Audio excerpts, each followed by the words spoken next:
I witnessed pure evil in human form in high school. Back in high school I met a girl named Carly. Carly had a loud and outgoing happy personality, and Carly and I became friends. She took me exploring a bunch of abandoned houses in our town, and showed me a lot of cool places. Carly kissed me one day in her car, that led to us making out quite frequently after that.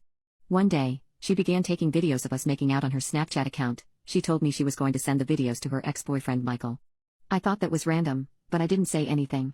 The next day at school, one of my friends Allison came up to me and was very upset. She told me Carly had sent videos of us making out to her boyfriend Carson. She asked me why we would do such a thing.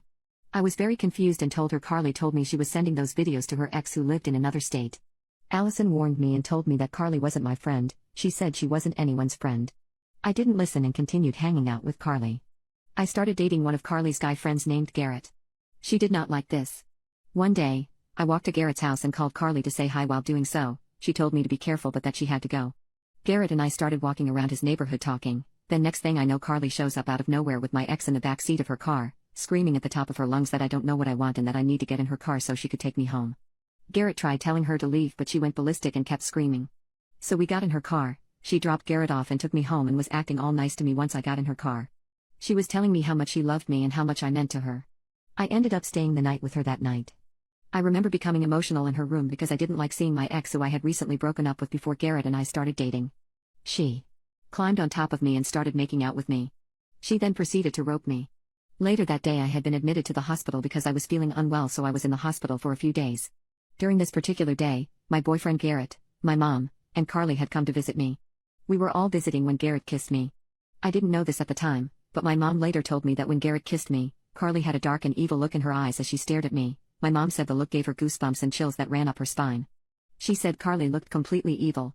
Like she wished I would just die. Shortly after, I was released from the hospital. A few days later when I was back at school, Carly completely shunned me. She wouldn't look at me, she wouldn't talk to me, she completely acted as if I didn't exist. I had no idea what I had done wrong from the time she visited me in the hospital to now. At school, she gave me a very cold and dark death glare. I avoided her after that and had no clue what I had done. She just acted like she hated my guts. Garrett and I eventually broke up and I got back with my ex now. After I was first released from the hospital, I noticed this sticky stuff all over the screen outside of my bedroom window. I had no idea what it was or where it came from. I was waiting for my boyfriend to get off of work one night and he randomly handed me his phone, so I got bored and decided to go through it. I saw that he had been texting Carly. As I was going through their texts I saw that she had been sending him explicit photos. And during the time that I was in the hospital and Carly would come visit me and act like my best friend, she was going behind my back and sleeping with my ex. And that sticky stuff on my window? There was a text to my boyfriend from Carly that said, "Let's egg her house again, that was fun."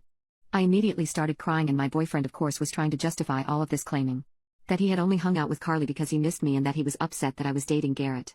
Carly never spoke to me again, and when I tried to confront her as to why she would egg my house and get with my ex while pretending to be my best friend, she tried to pin it all on my boyfriend, claiming that he was after her and that she had rejected him. That summer, Carly told all of my close friends that I had taken my own life. She started telling everyone that she had loved me so much and that I effed her over. But I'm telling you, that look in Carly's eyes. It was like looking into pure evil. It was horrifying. It was like seeing who she really was, and to this day it still freaks me out. Years later I had spoken to a girl who Carly and I had gone to school with named Maddie. Maddie and Carly had become the best of friends after Carly dropped me.